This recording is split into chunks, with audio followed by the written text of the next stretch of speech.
el día de hoy, entonces lo que vamos a ver, basado en distintas etapas de conocimiento que estoy intentando compartir, partiendo desde el punto de qué es la cromatografía, cómo ocurre, cuáles son los componentes del hardware que me permiten optimizar lo que requiero principalmente en mi cromatógrafo, que es la separación de los componentes de mi muestra, que lo haga de forma reproducible y que esté constantemente en funcionamiento.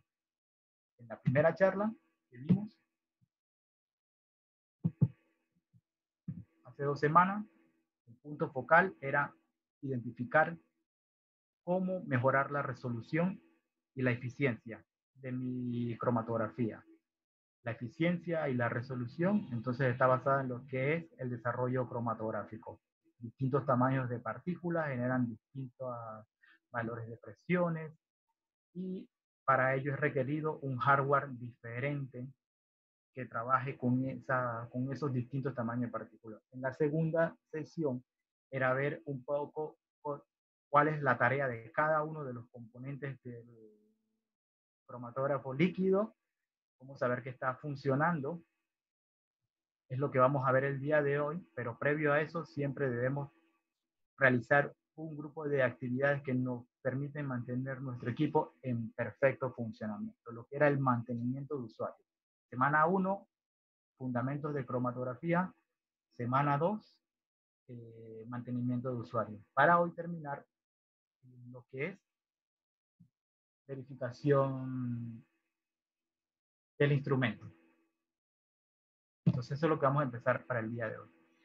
El contenido va a ser una idea de transmitirle a ustedes lo que es la trazabilidad, la diferencia entre una calibración analítica e instrumental, qué es lo que se puede calibrar, porque no todo se puede calibrar, qué se utiliza para calibrar un material de referencia, cuáles son las actividades y test para realizar las pruebas, calificación de equipo, qué necesito, cómo saber si mi instrumento está cumpliendo o no, y los intervalos de tiempo en que estén realizadas estas actividades. Esto va a ser el contenido del día de hoy.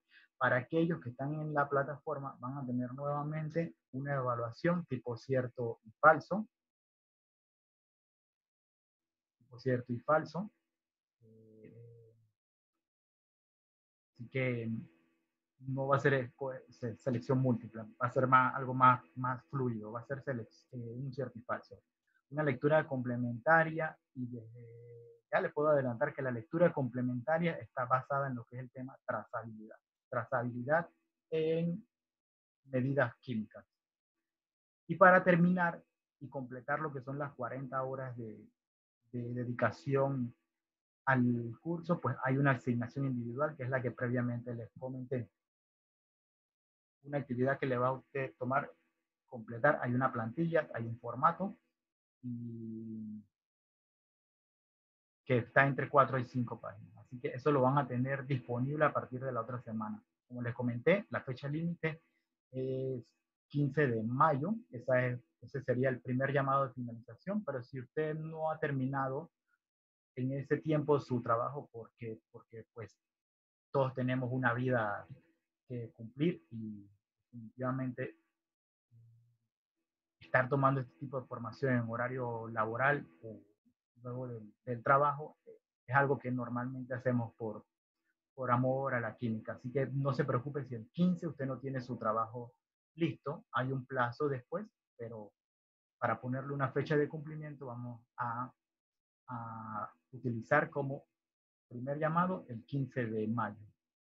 Y ya que el día de hoy vamos a ver lo que es calificación, y la semana pasada les comenté que les iba a aclarar lo que es error máximo permitido, evaluar en función del error máximo permitido y lo que son las tolerancias, pues va a haber un rango de tolerancia para entregar el trabajo entre el 15 y el 30 de mayo. Usted, entre más rápido más rápido entrega su trabajo, pues más rápido va a tener su constancia de participación. La idea del curso, de la asignación individual, el trabajo final, no es asignar una nota, es crear en el participante una conciencia y una guía de cómo realizar cada una cada una de las actividades descritas en el escenario de la asignación. Entonces, no se preocupen o estén pensando que van a reprobar. No es el espíritu de la actividad. La idea es dejar una enseñanza. Así que tengan eso con calma. Si he recibido, eso lo digo porque he recibido muchas preguntas sobre las notas. Y, no es tanto como las notas.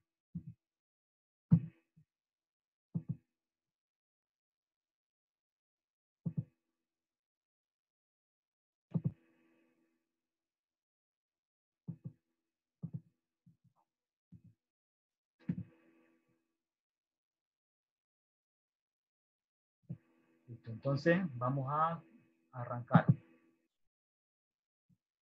El día de hoy también vamos a ver este ciclo de información, trazabilidad, qué relación guardan con los materiales de referencia, cuáles sirven para medidas físicas, cuáles sirven para medidas químicas, cuáles necesito para realizar una calibración analítica, cuál es la diferencia con una calibración instrumental, puedo calibrar instrumentalmente todos los instrumentos o no se pueden, y cuándo aplica una calificación y una calibración. Y basado en si requiero una calificación, pues cuáles son las actividades que debo realizar sobre mi cromatógrafo líquido, sea tipo HPLC o sea tipo UHPLC, las actividades son las mismas. Lo que varía son las especificaciones. Dos rangos de tolerancia.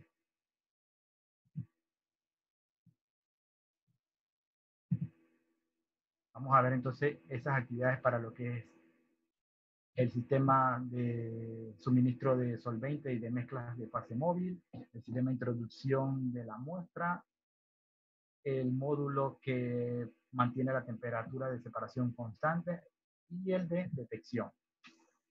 Eso es lo que vamos a ver el día de hoy. ¿Por qué es importante saber que está funcionando su instrumento dentro de especificaciones? Es importante porque forma parte de toda la base necesaria para generar un resultado confiable.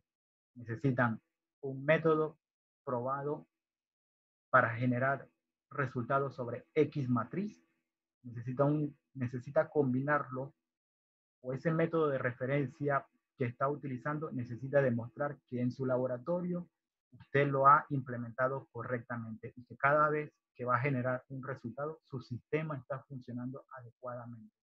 Necesita unas herramientas para lo que es evaluar de forma interna el desempeño el desempeño del laboratorio al aplicar un método específico.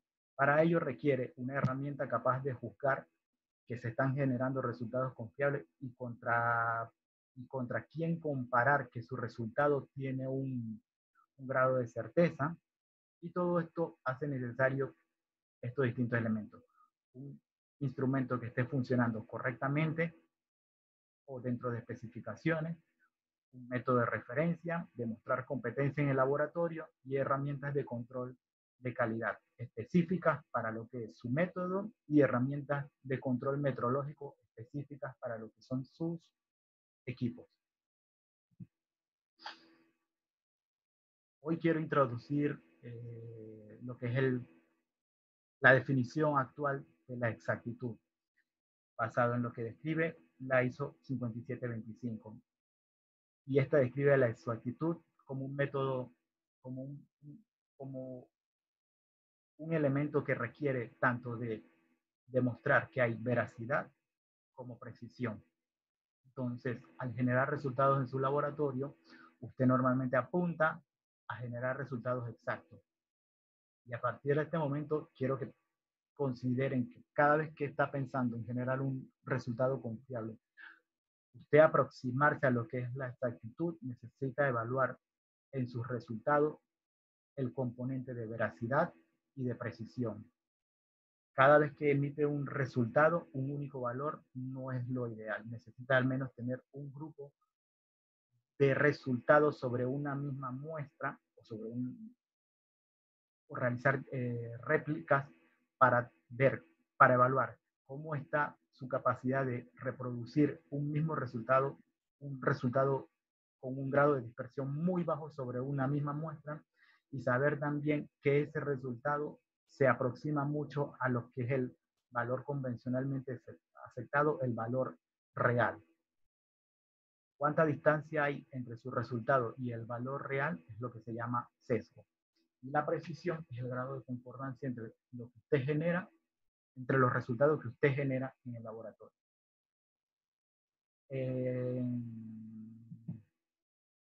Y entonces ese sería el primer punto a tener presente.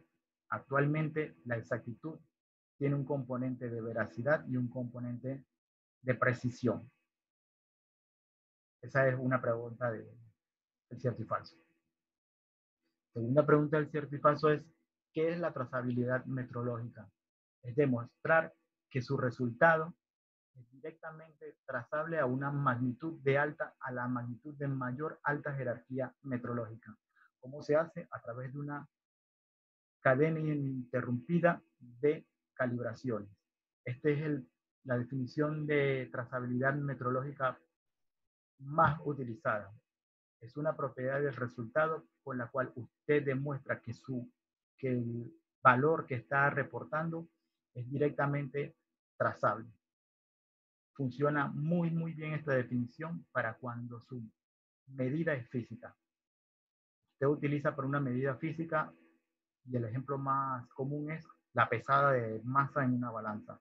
Si su balanza está calibrada con una masa que es directamente trazable a través de distintos laboratorios hasta el patrón de mayor jerarquía metrológica, entonces esa cadena le permite demostrar a usted que lo que está pesando en esa balanza es directamente trazable hasta el patrón de mayor jerarquía metrológica.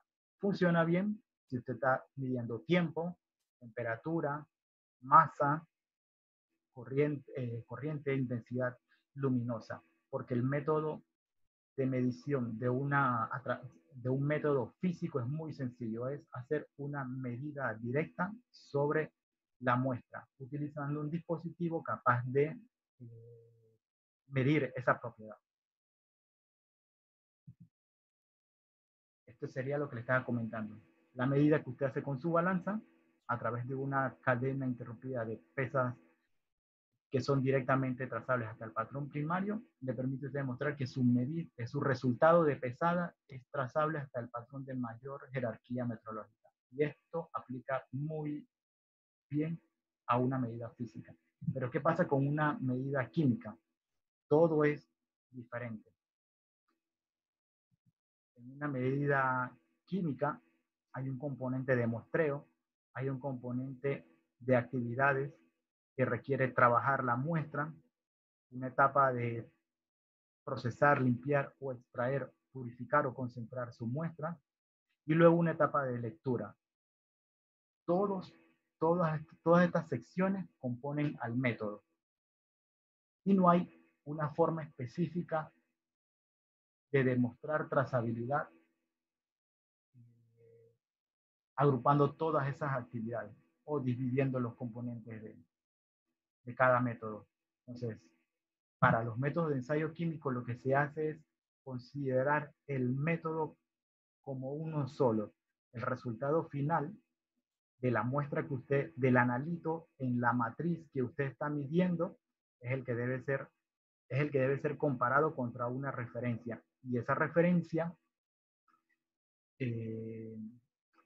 requiere de un tipo de asignación, una forma en que a esa sustancia, a esa muestra de referencia se le asignó un valor convencionalmente aceptado. Para medidas químicas se considera todos los pasos del método como uno y finalmente se comparan contra algo, contra una referencia. En el caso de las medidas físicas se compara y se traza hasta el kilogramo patrón. En una medida química debe ser coincidente con la muestra que usted está midiendo.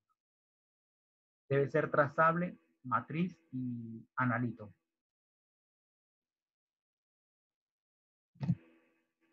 Para ello se hacen necesarios lo que son las referencias. se necesita alguna forma de demostrar que el resultado de su laboratorio es directamente trazable hasta una de las magnitudes del sistema internacional. Entre ellas está masa, mol, o las unidades derivadas del sistema internacional de medida. Pero necesitamos una referencia. ¿Cuáles son esas referencias para los ensayos químicos? A diferencia de las medidas físicas, la forma o la pirámide metrológica de mayor jerarquía metrológica tiene en la cima a lo que es un método primario. Para poder demostrar que su resultado de laboratorio tiene trazabilidad hasta una de las magnitudes del sistema internacional de medida, la primera opción o la forma absoluta de hacerlo es utilizando un método primario. Un método primario definitivo o absoluto. Esos son los tres nombres que van a encontrar. Método primario definitivo absoluto también forma parte de lo que es la lectura complementaria. Así que sé que van a tener muchas preguntas o dudas en este momento sobre los métodos primarios y lo voy a ampliar en lo que es la lectura complementaria. Pero en la cima de la pirámide de lo que son las referencias metrológicas para dar trazabilidad a un resultado de una medida de ensayo químico están lo que son los métodos primarios.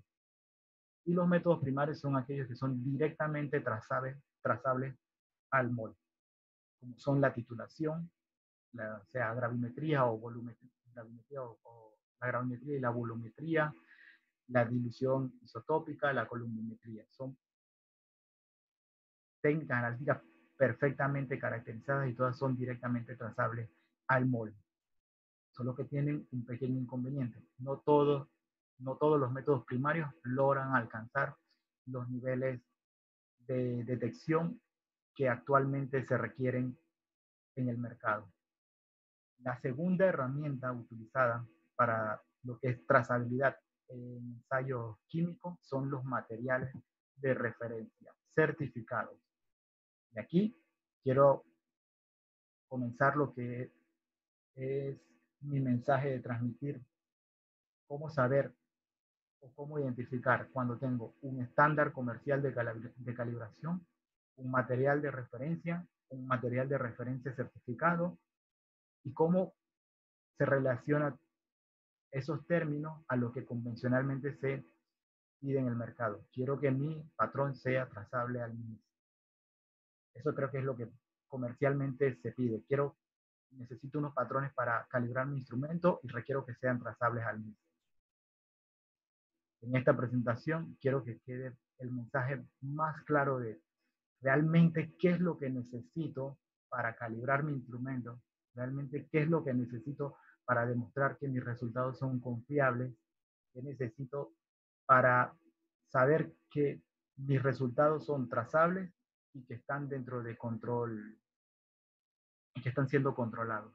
Para ello están los materiales de referencia certificados. La segunda opción en lo que es la pirámide de jerarquía metrológica para resultados de ensayos químicos. Métodos primarios, porque son directamente trazables al mol, y los segundos son materiales de referencia certificados. Luego vienen los métodos de referencia, luego está participar en un ejercicio intercomparación. Esto creo que popularmente se conocen como interlaboratorios, y en el curso de trazabilidad y materiales de referencia, para dejar un poco intrigado en lo que es el tema, voy a ampliar este punto de ejercicio interlaboratorio, ya que hay tres tipos distintos de ejercicios interlaboratorio. Y lo ideal no es llamarlo interlaboratorio, sino asignar realmente, utilizar el nombre correcto del interlaboratorio al que usted está participando, ya sea uno de tipo ensayo de aptitud, sea un colaborativo o sea, no, sea alguno de los tres que existen, porque hay tres tipos de ejercicios interlaboratorios. Cada uno tiene un objetivo diferente. Y para cada uno se requiere características diferentes en el laboratorio. Así que eso lo voy a dejar para el curso de lo que es trazabilidad. Bien, entonces vamos a ver lo que son los materiales de referencia certificados.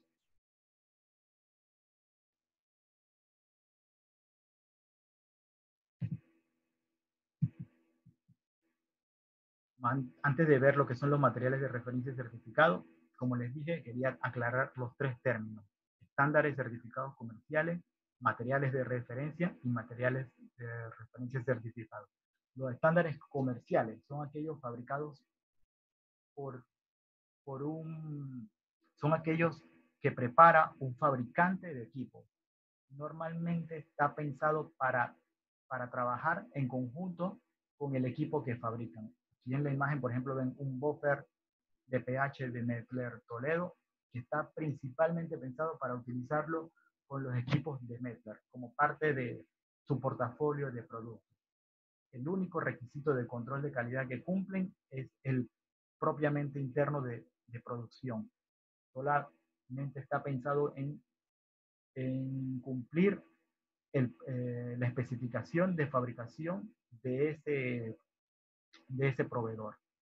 Tiene un alcance y el alcance es ser utilizado con el equipo que fabrica ese proveedor. Eso sería el estándar comercial. Pero un material de referencia es aquel que tiene muy bien, perfectamente caracterizado una o varias de las propiedades de esa sustancia. ¿Cuál es la diferencia con el estándar comercial? El estándar comercial va a estar preparado en solvente, de agua o un medio ácido. El material de referencia está preparado también en un solvente, pero puede estar pensado para ser utilizado con un método, así que ese material de referencia va a ser matriz coincidente. Antes, en esta imagen, digamos que tenemos un estándar de calibración de hierro en un medio ácido diseñado para hacer una recta de calibración analítica en un espectrofotómetro de absorción atómica. El material de referencia está pensado para evaluar ese analito de hierro en una matriz. Y hay un material de referencia preparado para lo que es hierro en agua, hierro en material vegetal, hierro en suelo, hierro en carne o un producto marino. Y esa es la diferencia con respecto a un estándar de calibración comercial. No está diseñado únicamente para cumplir con un solvente, sino está pensado para ser utilizado para calibrar un instrumento o para evaluar un método. Pero el método pero el material de referencia está preparado matriz coincidente. Si el método de mi laboratorio es cuantificación de hierro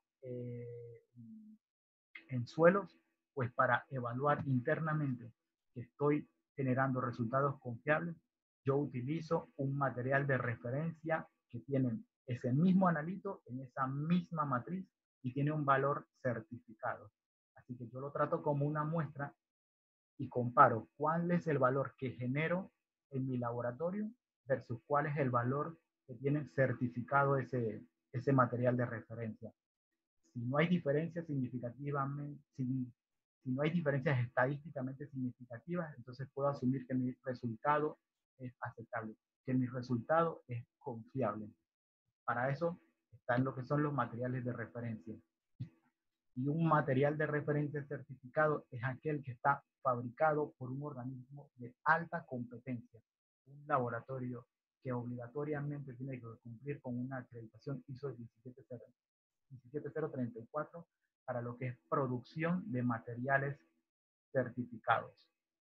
Por eso está certificado, porque lo produce un laboratorio que demuestra competencia en ese tipo de producción. Y él produce un material normalmente matriz coincidente.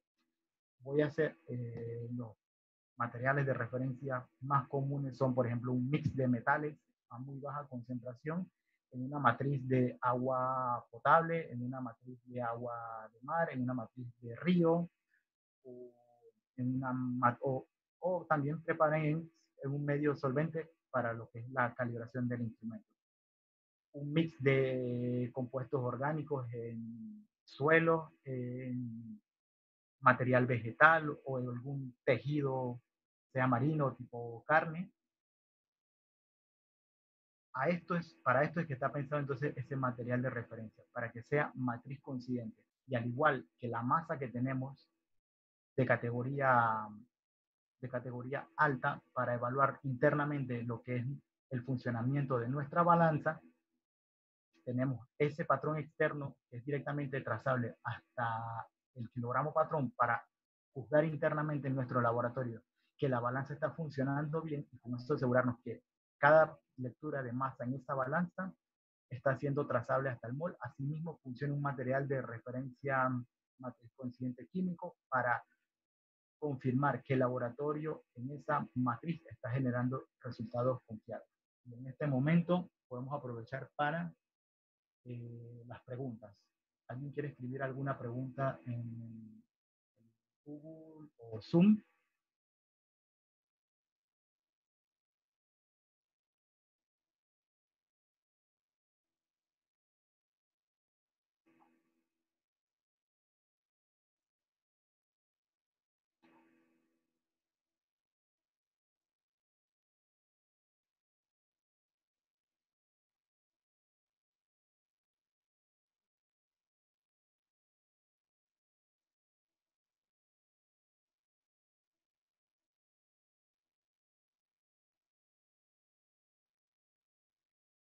Que se escucha abajo. Vale, entonces no veo ninguna pregunta. Entonces voy a continuar.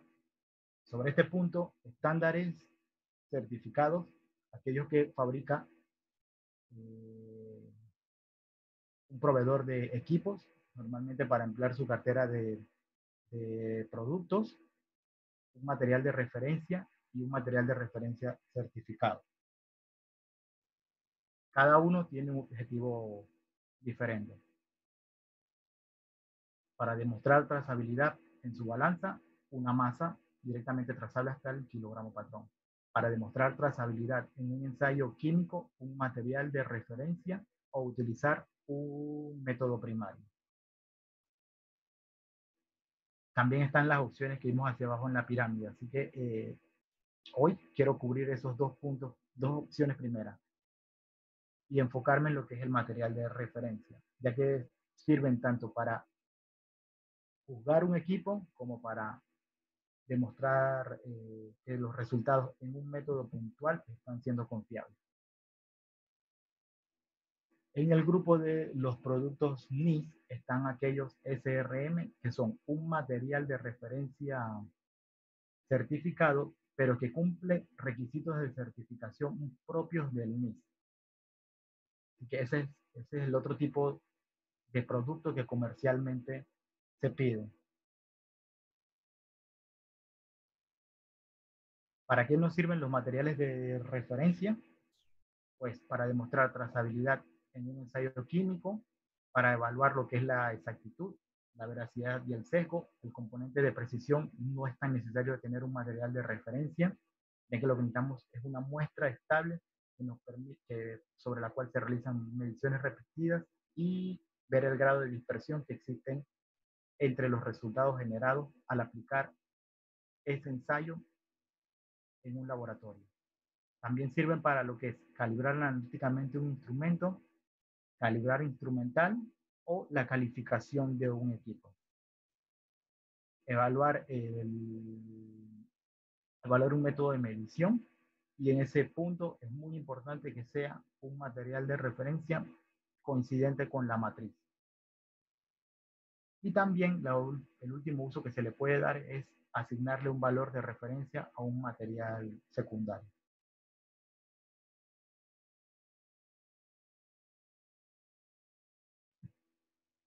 Bien, entonces ya hemos cubierto lo que es la trazabilidad y lo que es los materiales de referencia certificados. Ahora, antes de continuar, lo que son las medidas físicas y las medidas químicas. Una medida física es muy diferente a lo que es una medida química. Un método de ensayo químico se compone de distintos pasos, un tratamiento de muestra y hasta un proceso de muestreo. Y una medida física es únicamente realizar una medición sobre el dispositivo realiza una medición sobre un dispositivo y ese dispositivo genera automáticamente la magnitud que requiere. Esa es la diferencia entre una medida química y una medida física. Ahora, para tener mayor panorama sobre lo que es la calibración, quiero compartir con ustedes tres términos muy importantes. Son importantes porque tener muy claro qué se ejecuta en cada una de estas actividades le va a permitir a ustedes solicitar o buscar la actividad que le va a resolver el problema que tiene. Tengo un dispositivo o un equipo en mi laboratorio que no se está comportando como normalmente lo hace, debo solicitar un ajuste, debo realizar un ajuste, debo realizar una verificación o debo realizar una calibración. Eso es lo que quiero aclarar con las siguientes diapositivas. Un ajuste de sistema. El ajuste de un sistema de medida es un conjunto de operaciones necesarias para restablecer indicaciones prescritas de ese instrumento de medida. Si el dispositivo no está funcionando correctamente y ustedes notan una desviación, lo que se requiere es confirmar que no está funcionando dentro de especificaciones y si ya está fuera de especificaciones o se está aproximando al límite de aceptación, lo que requiere entonces ajustar mi sistema de medida. Cada vez que restablecen información interna en un instrumento, lo que están haciendo es ajustar el sistema de medida. Como por ejemplo, cuando en su dispositivo de medición de pH realizan medidas de pH para que almacene una nueva recta de calibración, ese procedimiento está borrando las indicaciones prescritas y está estableciendo nuevas indicaciones. Así que lo que se está haciendo en ese momento es un ajuste de medida.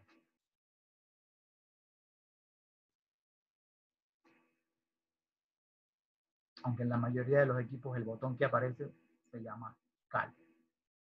Cada vez que en su dispositivo usted está volviendo a leer patrones, creando una curva nueva, está restableciendo condiciones prescritas, creando nuevas condiciones de lectura. Así que en ese punto usted está haciendo un ajuste de un sistema de medida. Una verificación es aportar evidencia de si un elemento está cumpliendo o no un grupo de requisitos o unas especificaciones. Cada vez que evalúa un dispositivo de medición para ver si está generando resultados confiables dentro de un intervalo de valores, dentro de un intervalo a un rango de especificaciones, lo que está haciendo es una verificación. Así que si está midiendo, realizando una medida y siente que su dispositivo no se está comportando como normalmente lo hace, usted lo que debe hacer es verificar con una referencia altamente confiable si el dispositivo está dentro o fuera de especificaciones. Y lo ideal es compararlo contra un historial, una carta, un registro gráfico de comportamiento de datos para observar si hay desviaciones de su comportamiento a lo largo del tiempo. Si llega al punto, ya se salió de las especificaciones, lo que usted va a requerir es reajustar o restablecer las condiciones prescritas mediante un ajuste del sistema de medida. Una calibración es totalmente diferente y son tres términos diferentes que describen un grupo de actividades totalmente independientes y en la calibración lo que se hace es comparar, al igual que en la masa, que con la balanza, se utiliza una masa que tiene un valor de referencia aceptado y trazable hasta el patrón de mayor jerarquía metrológica y yo juzgo mi dispositivo de medición y en base al resultado que genera comparo contra el valor de referencia. con el único objetivo de encontrar el error sistemático del dispositivo de medición y luego poder realizar correcciones a todas las medidas que genero con ese instrumento. En una calibración se compara los resultados de un dispositivo, de un equipo, contra el valor de referencia para encontrar un valor de corrección del instrumento y ese valor de corrección luego va a ser utilizado para corregir todos los resultados de medida de muestras que se hagan con ese dispositivo. Si el valor está dentro del error máximo permitido o está fuera de especificaciones antes del proceso de calibración que solicitaron, al terminar el metrólogo de realizar ese proceso de calibración, el equipo va a continuar en el mismo estado que lo encontró. Si estaba mal antes, después de la calibración, va a seguir estando mal igual. Porque lo único que hace el metrólogo es juzgar con sus patrones de alta jerarquía metrológica cuál es el estado de ese dispositivo y emitir un certificado donde se demuestra donde se describe cuál es el estado de ese equipo. Puede que el laboratorio proveedor de ese servicio le indique al cliente que no va a emitir un certificado, ya que la desviación del instrumento es tan alta que realmente no le va a funcionar para nada ese certificado de calibración. Con esto voy a repasar lo que es ajuste, verificación y calibración. Calibración es comparar contra un patrón de alta jerarquía metrológica para evaluar y encontrar lo que es un error, el error de indicación del instrumento. En la verificación se evalúa contra un patrón que es de jerarquía metrológica menor que el utilizado para verificación, para evaluar si el instrumento está dentro de las especificaciones o los criterios de aceptación de trabajo. Y el ajuste es modificar el instrumento, es restablecer condiciones prescritas. Si su dispositivo está dañado, pues lo ideal no es solicitar una calibración porque va a seguir estando mal después de la calibración.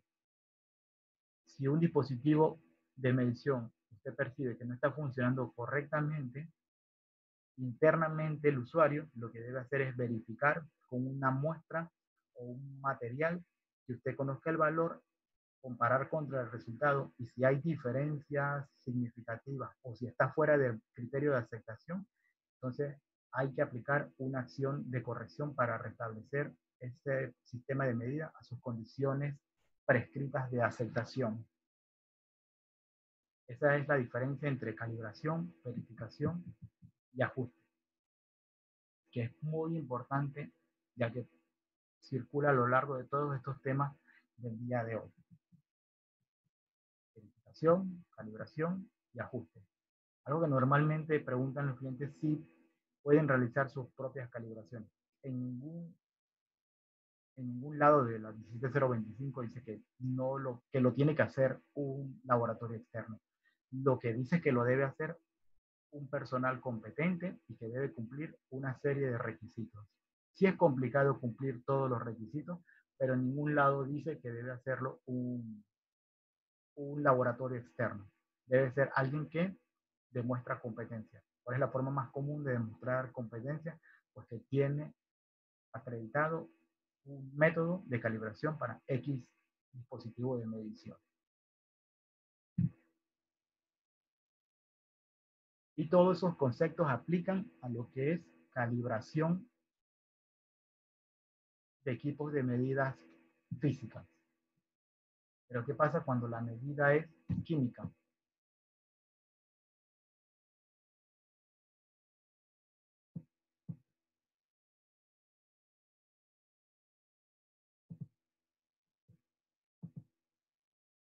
Bien, ¿qué pasa cuando la medida es física? Pues la definición de calibración se divide en dos componentes. Una es la calibración instrumental y la otra es la calibración analítica.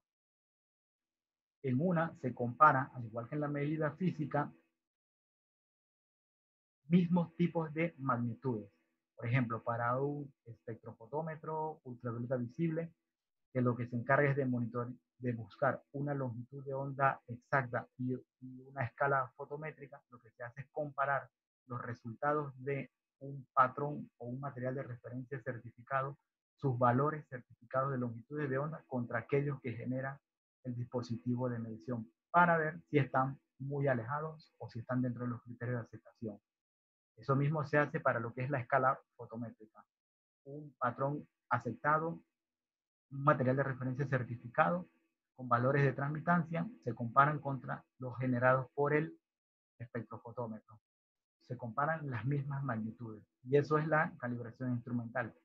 Eso demuestra que el instrumento está funcionando dentro de especificaciones o que no está superando el máximo error permitido para ese equipo. Ese equipo, no sé, en ese equipo, para el que utiliza el espectrofotómetro, saber que está trabajando la exactitud de onda y la escala fotométrica dentro de especificaciones solamente sirven para saber que el equipo está funcionando bien. Pero eso no guarda relación con el resultado de medidas de muestras que realiza con ese dispositivo, ya que lo que se va a reportar es una unidad de concentración o una representación de algún analítico específico en una matriz. Para ello se No se requiere... preocupe, ya dije lo que tenía que decirte. Espero que no hayas hecho lo mismo que yo, Monserrat. ¿Alguien quiere decir algo?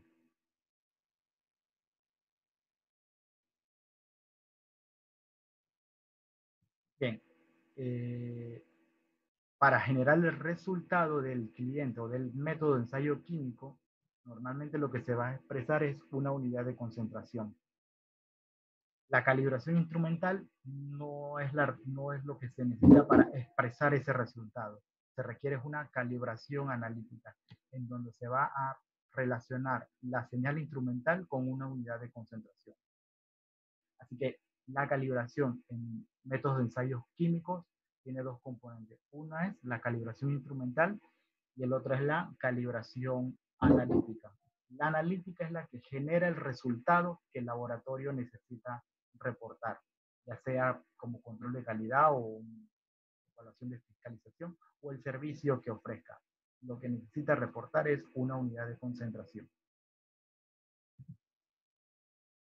Vendí el terreno monada. El que me dejó mi tía Marta se lo vendí a Alejandro Almonte y le di ese dinero a José. Es que esa mujer... Listo, continuamos.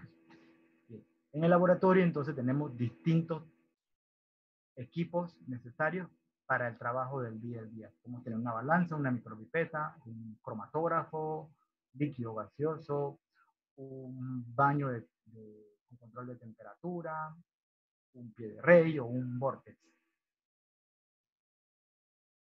No todos, no todos son necesarios tenerlos calibrados, ni tampoco todos se pueden calibrar.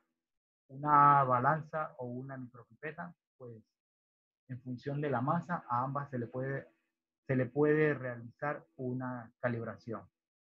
A un pie de rey existe un patrón de longitud contra el cual se puede comparar. Para la balanza existe una masa trazable al kilogramo patrón capaz de, de ser utilizada para asegurarse que el equipo está funcionando bien. Un termómetro calibrado para saber que su baño siendo, está siendo controlada la temperatura necesaria. El vortex realmente su función es solamente disolver o ayudar a homogeneizar una muestra. Así que él no participa directamente ni genera un resultado de medición.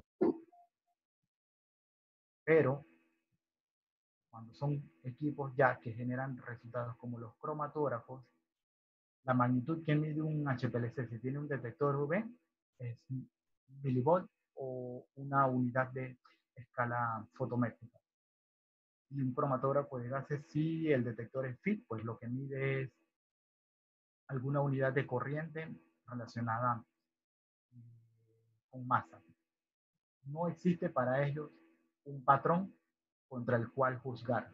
Lo que se hace entonces es realizar actividades para evaluar las especificaciones de cada uno de los componentes de esos cromatógrafos.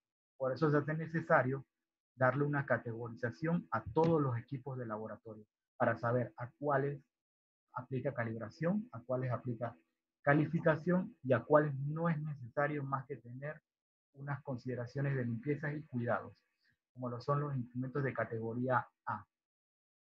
Son dispositivos de control visual y que no realizan medidas, no generan un resultado. Ellos son apoyo en un método. Por ejemplo, un rotoevaporador, un vórtex o un agitador magnético. Para ello, no es necesario demostrar, tampoco se va a poder demostrar que... En cuanto tu hermana busque a Mario para pedirle cuentas, va a descubrir que todo es una mentira. Correctamente. No, ese tipo no lo va a volver a ver nunca. Los de categoría B son instrumentos de medición de propiedades físicas. Estos de propiedades físicas sí requieren calibración, como una balanza, un aparato de punto de fusión, un medidor de pH o un refractómetro. Para todos ellos existe un patrón materializado contra el cual se puede comparar.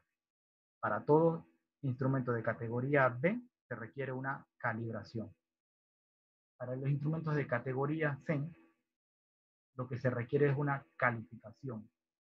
Y los equipos que requieren calificación son aquellos de control computarizado y que tienen una alta complejidad o están diseñados para trabajar por módulos, como por ejemplo los equipos de absorción atómica, infrarrojo, Raman, espectrómetros, plasma acoplado inductivamente, cromatógrafos líquidos, gaseosos, espectrómetros masa, difracción o dispersión de rayos X, microscopios electrónicos, tituladores o disolutores.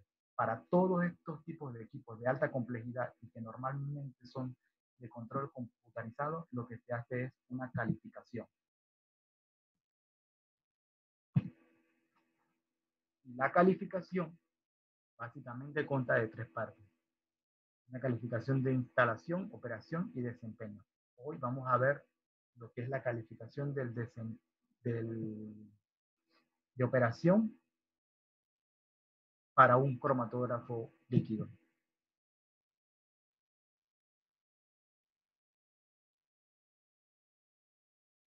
Calificación.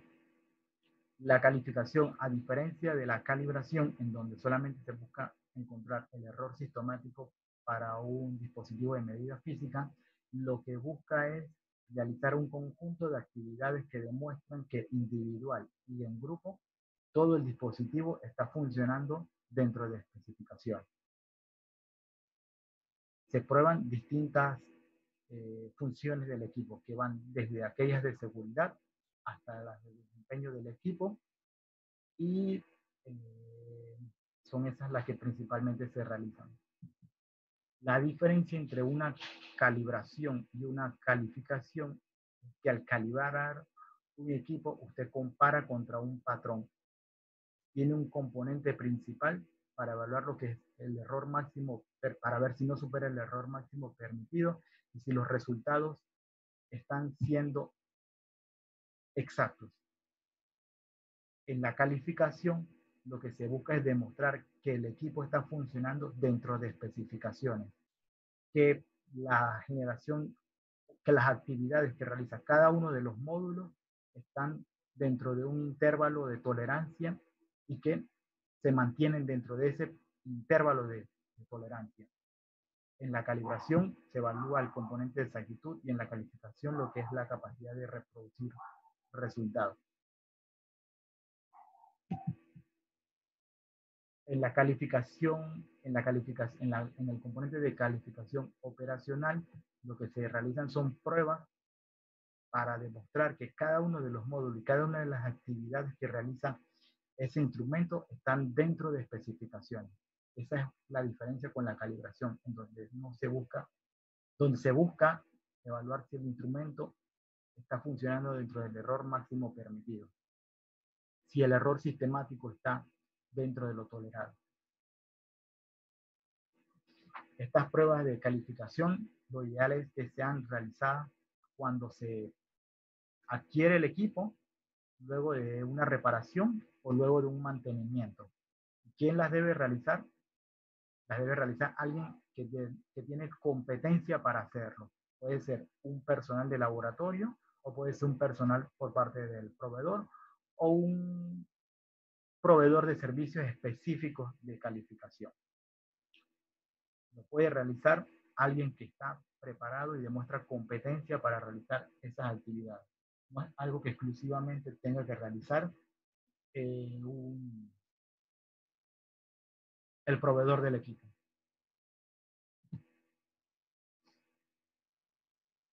Entonces, primero está la calificación de la instalación, la calificación del desempeño y que se realizan al adquirir el equipo. Se instala y cuando se instala se demuestra que está funcionando dentro de especificaciones.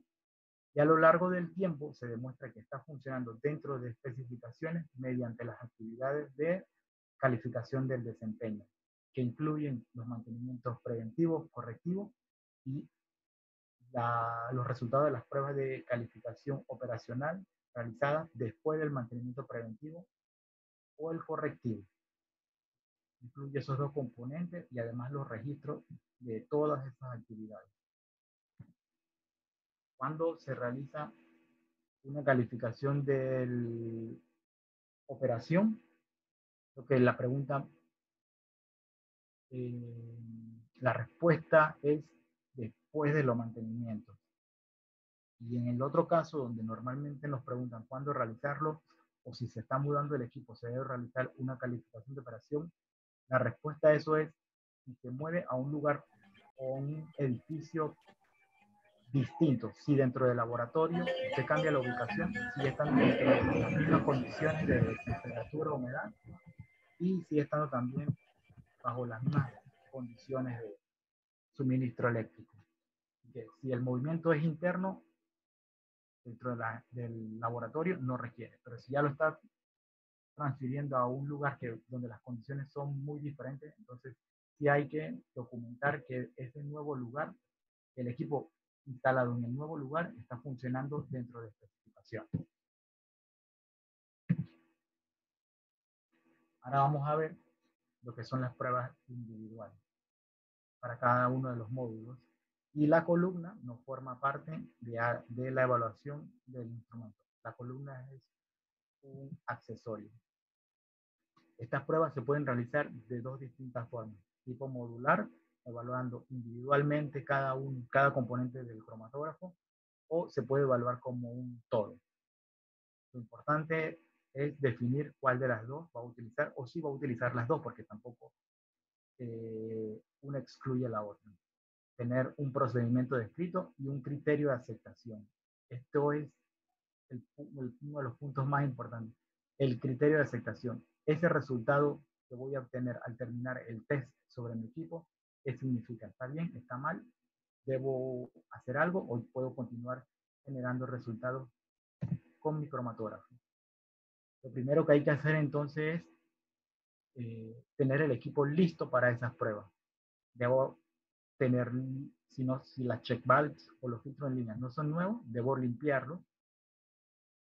Debo limpiar el sistema de lavado de sello, los filtros de succión, inspeccionar que todas las tuberías están en buen estado, las tuberías y sus conectores. Inspeccionar que el del clasificador y sistema de lavado de sellos están funcionando y purgar mi instrumento con isopropanol y luego con agua. Todos estos pasos son necesarios para realizar las pruebas de calificación. La segunda parte sería colectar los componentes o las herramientas necesarias para realizar lo que son las pruebas. Son necesarias ya que con ellas vamos a juzgar el estado de un equipo. Y que esas herramientas que se van a utilizar deben estar en estado de calibración vigente. Si se van a utilizar patrones, lo ideal es que sean materiales de referencia dedicados para evaluar ese tipo de actividad. Como les dije, hay materiales de referencia para calibrar un instrumento, para evaluar un método, pero también existen los materiales de referencia diseñados para evaluar equipos y para realizar pruebas de calificación en este caso de cromatógrafos líquidos. Entonces, es un grupo de ítems a colectar antes de realizar las pruebas de calificación. Lo ideal es que estén en perfecto estado de conservación, que sean adecuadas, ya que dependiendo del resultado contra el que genere la prueba, usted va a tomar una decisión de si el equipo está bien, está apto para seguir trabajando o debe realizar una actividad para restablecer el equipo. Entonces, esta parte es muy importante. Asegurarse que mis ítems con los que voy a juzgar el equipo están en perfecto estado.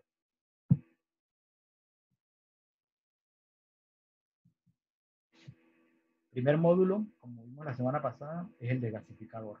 Para este no hay que hacer ninguna prueba. Lo que hay que estar seguro es que está funcionando. Normalmente, como su sistema de eliminación de burbuja es por vacío, lo único que se monitorea es que está funcionando dentro del valor de presión aceptado la función de vacío. Si está es porque los conectores, las tuberías y todo está en perfecto estado. Entonces, para los gasificadores no hay un criterio de aceptación de tolerancia, es solamente funciona o no funciona. El sistema de lavado de sello tampoco requiere un criterio de aceptación. Él funciona en la vía correcta o no está funcionando. El flujo circula en la dirección que debe y lo está haciendo constantemente.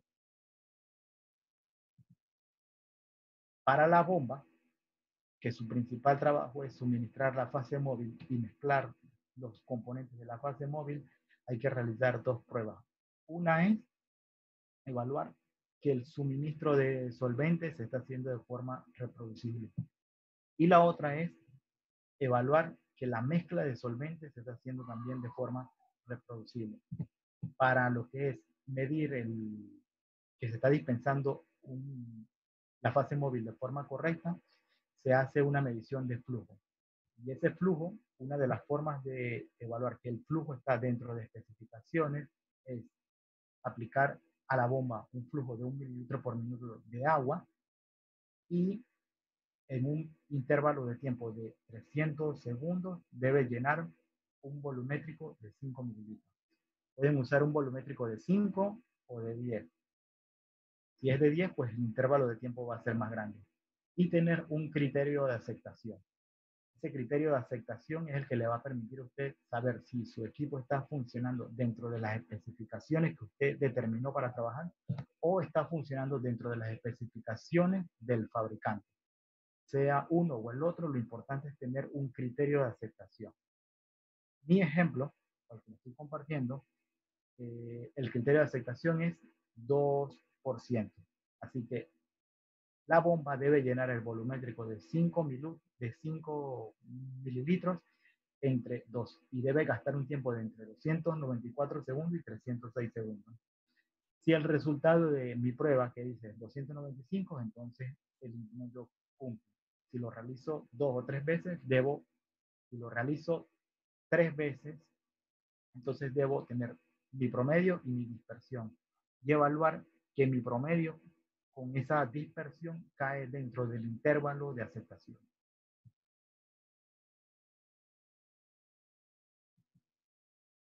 Y esa es la prueba de flujo. La prueba de mezcla de solvente, la prueba de gradiente, lo que hace es utilizar una fase móvil que no da señal en el detector y otra fase móvil que sí da señal en el detector. Debe ser si es un detector de ultravioleta visible, debe ser algo capaz de dar señal de absorber radiación dentro del rango de longitudes de onda del detector. Entonces lo que se hace es comenzar con la fase móvil que no absorbe y poco a poco ir agregando un porcentaje de la fase móvil que sí absorbe.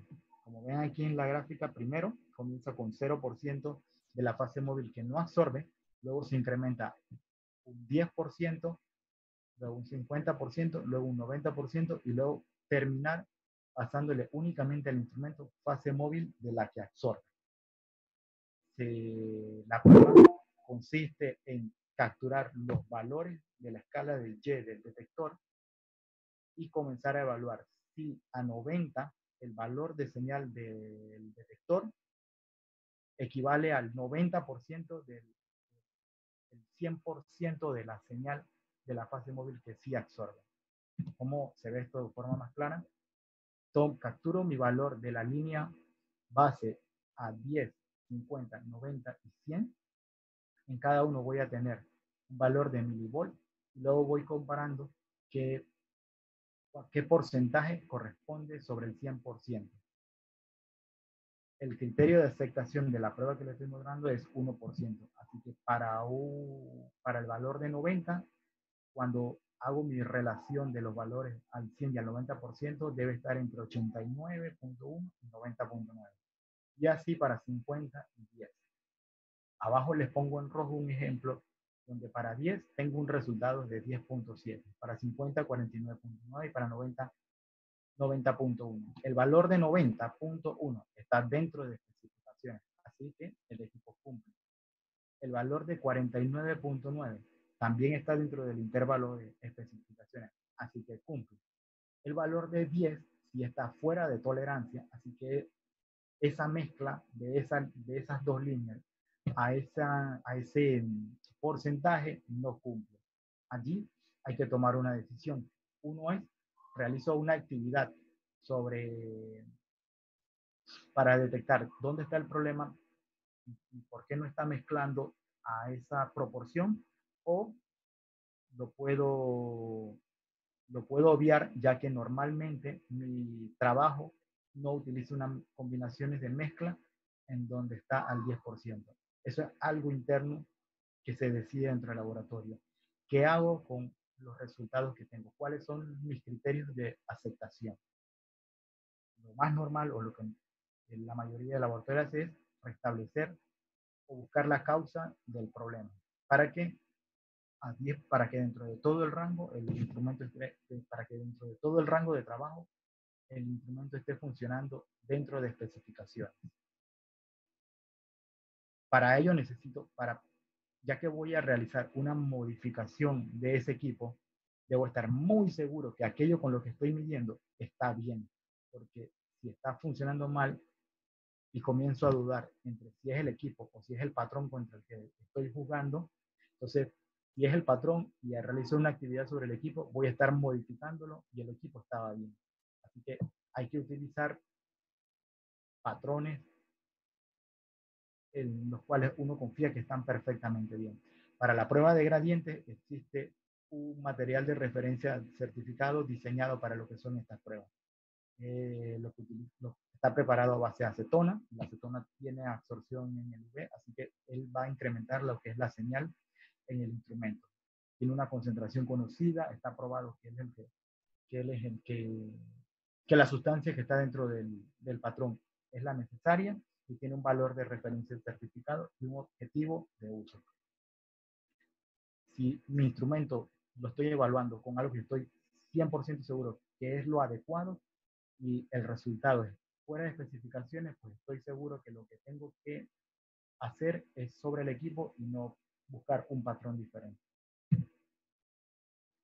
Igual aplica para la opción del módulo de temperatura. Hay que evaluar lo que es el control, la temperatura que está registrando el equipo con un dispositivo de medición de temperatura externo, pero uno con el que esté seguro que está funcionando que está funcionando y no supera el error máximo permitido de él. Y de hecho, también sé cuál es el factor de corrección de ese dispositivo de medición de temperatura. En el caso de una termocupla de temperatura, yo requiero saber cuál es el error sistemático de esa termocupla. Por ejemplo, si mi termocupla, al realizar la calibración, el certificado me dice que la indicación del patrón es 5.9, pero el dispositivo, mi termocupla me dice que es 5.7, yo tengo un error de menos 0.2. Así que cada vez que yo realice una lectura con esa termocupla, yo tengo que hacer la corrección del valor. Volviendo al tema del horno de temperatura del HPLC, si mi termocupla tiene un error, yo debo corregir la lectura con el certificado de calibración para cuando vaya a juzgar en qué intervalo de temperatura está el equipo, lo haga de forma correcta, ya que eso afecta mi valor de decisión. ¿Cuáles son las pruebas para el horno? Pues el primer criterio es la estabilidad de la temperatura. Aquí para este ejemplo utilicé una deriva menor de 0.2 grados. Si realizo mi prueba y la deriva o la fluctuación en un intervalo de tiempo de 2 minutos es de 0.05, entonces esa fluctuación es menor al máximo permitido. Así que cumple con ese criterio de aceptación.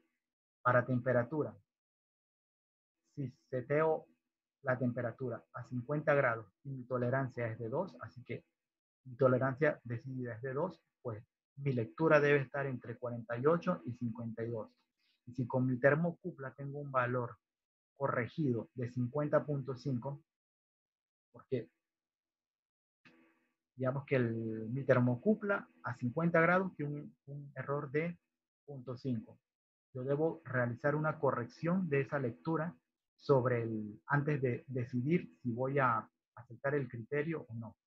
Con mi dispositivo de medición externa de temperatura, capturo un valor en la pantalla, miro mi certificado de calibración, hago la corrección del valor y luego contra eso comparo con la especificación del instrumento y tomo la decisión de si cumple o no cumple.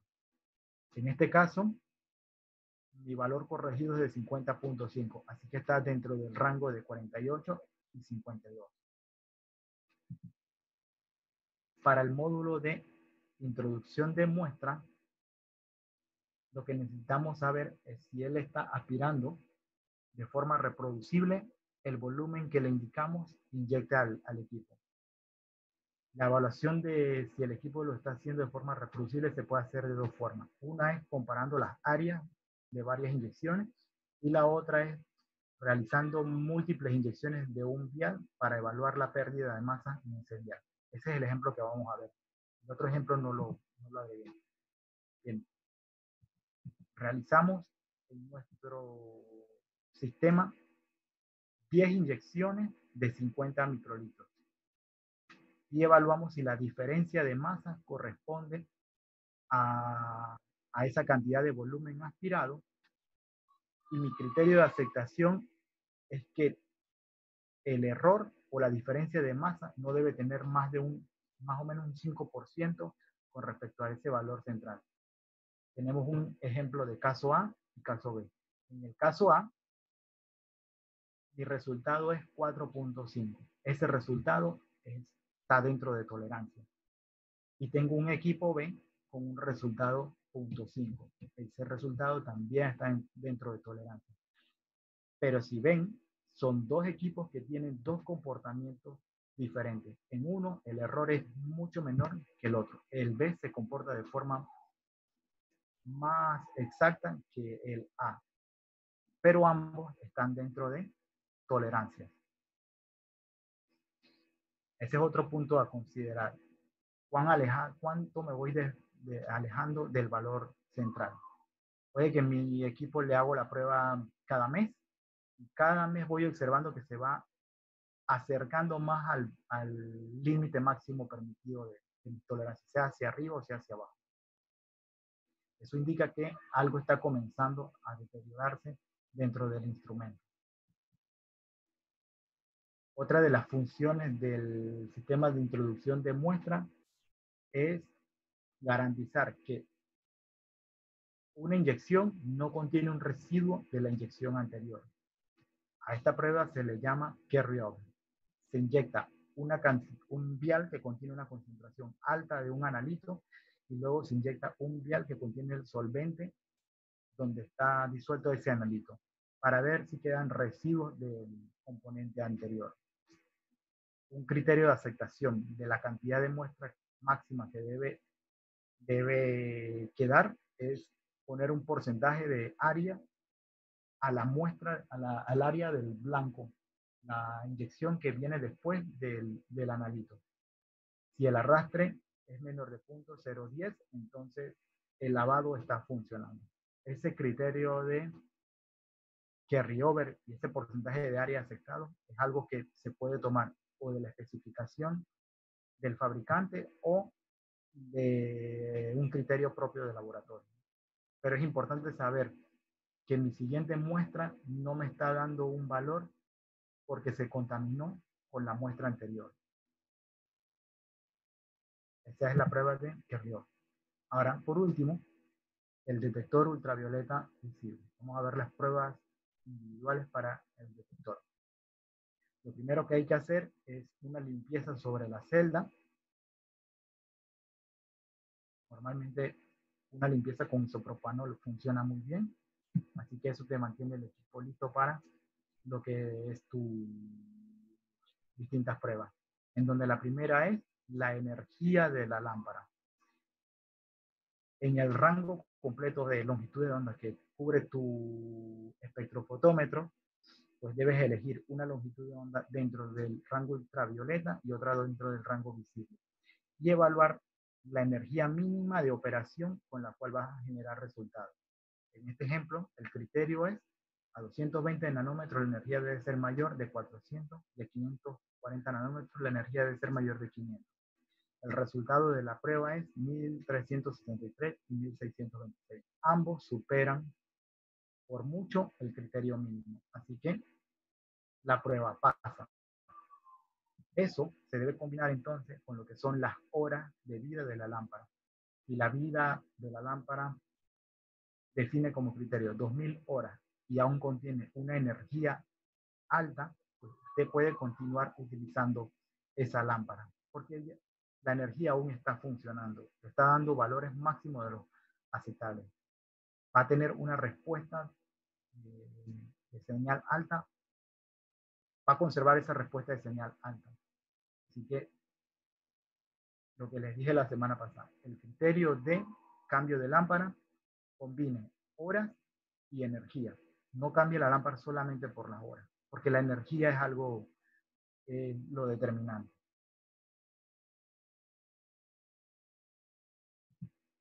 El otro criterio es la linealidad del detector.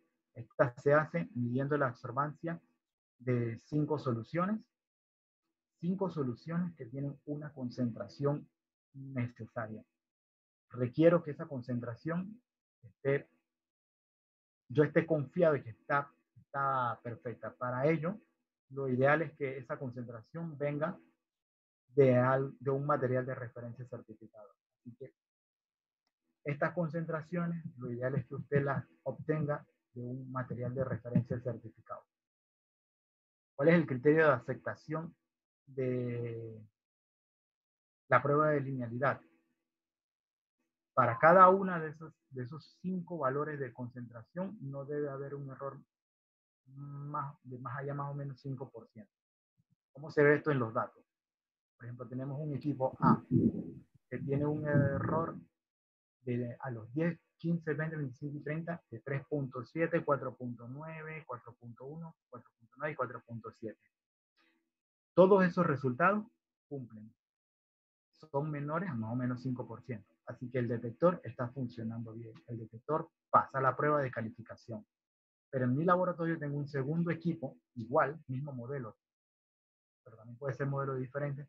Tengo un equipo número 2, un equipo 7, que con esas mismas realizando esa misma prueba, con esas mismas soluciones, obtengo resultados que igual cumplen, pero son diferentes. Este equipo 7, a 10, 15, 20, 25 y 30, obtengo 0.7, menos 0.9, 0.1, menos 0.5 y 0.7. Para este equipo 7, yo estoy obteniendo errores muy, muy mínimos, casi ausentes. Están más o menos 0.7 en promedio, a diferencia del equipo A, que el equipo A se está aproximando al límite máximo permitido. Estos dos equipos cumplen, pero estos dos equipos están teniendo comportamientos diferentes. Ese es otro mensaje que quería que quedaran. Las pruebas van a cumplir, pero hay que evaluar también cómo se va comportando el instrumento a lo largo del tiempo. Los criterios de aceptación te dan un intervalo de trabajo, pero hay que ver dentro de ese intervalo de trabajo cómo se van comportando los instrumentos a lo largo del tiempo, porque puede que se estén desfasando por arriba, por abajo, o que se estén manteniendo estables. Lo que hay es que tener eso documentado. Por último, la prueba holística es aquella en donde se prueba todo el instrumento como uno. Se utiliza una columna dedicada para esta prueba, utilizando patrones diseñados para evaluar lo que es la repetibilidad de las áreas y de los tiempos de retención. Si las áreas son reproducibles, como vimos la semana pasada, pues el sistema de inyección está funcionando correctamente. Si los tiempos de retención son reproducibles, tanto bomba como detector, tanto bomba como degasificador, están funcionando de forma reproducible. Esos serían los dos puntos principales a evaluar. El detector y el horno también ayudan a que la reproducibilidad aumente.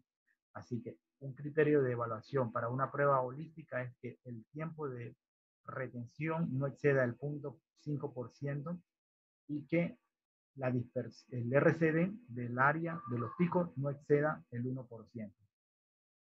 Usted realiza una serie de inyecciones para probar que todo el equipo en conjunto está funcionando bien. Opción 1, pasa y se puede utilizar el equipo. Opción B, falla. Y allí hay que comenzar a buscar entonces en dónde está fallando. ¿Se me están moviendo los tiempos de retención? ¿O se me están moviendo las áreas? ¿O los picos tienen mucho ensanchamiento porque la temperatura no está siendo estable? A veces las áreas salen más chicas, más grandes. ¿Será por el detector o será por el inyector? Ahí entonces lo que hay que hacer es comenzar a probar individualmente los módulos, pero comenzar a probar por los módulos de los que usted sospecha. Bien. Para esto de linealidad también hay materiales de referencia certificados, tienen las distintas concentraciones y con esto usted evalúa la escala fotométrica o la linealidad de su detector. Por último, entonces ya quiero dejar, antes que se retiren, voy a poner en el chat los links para que puedan descargar esta guía de calificación que creó la EDQM para que aquel que quiera evaluar internamente el desempeño de su equipo tenga unos criterios de aceptación y una guía de los pasos a paso y de cuáles pruebas realizar. Así que calificación de equipo no es algo que únicamente puede hacer el proveedor o el fabricante del equipo, es algo que internamente el usuario también puede realizar. Y lo otro que les voy a poner en el chat es estos libros que tienen, al igual que el documento anterior, también tiene guías y ejemplos de cuáles pruebas realizar y cómo realizarlas. Las que les mostré no son las únicas que hay. De hecho, las que les mostré son muy diferentes a las que van a encontrar que realiza cualquiera de los proveedores locales en Panamá. Hay distintas pruebas, hay distintas formas de realizar una misma prueba. Así que las opciones están entre las que tiene el fabricante, las que encuentran en la literatura o las que encuentran que publica organismos como el EDQM o el BAM. También les voy a poner en el chat el archivo de referencia del BAM. Así que gracias por haber asistido a la charla del día de hoy.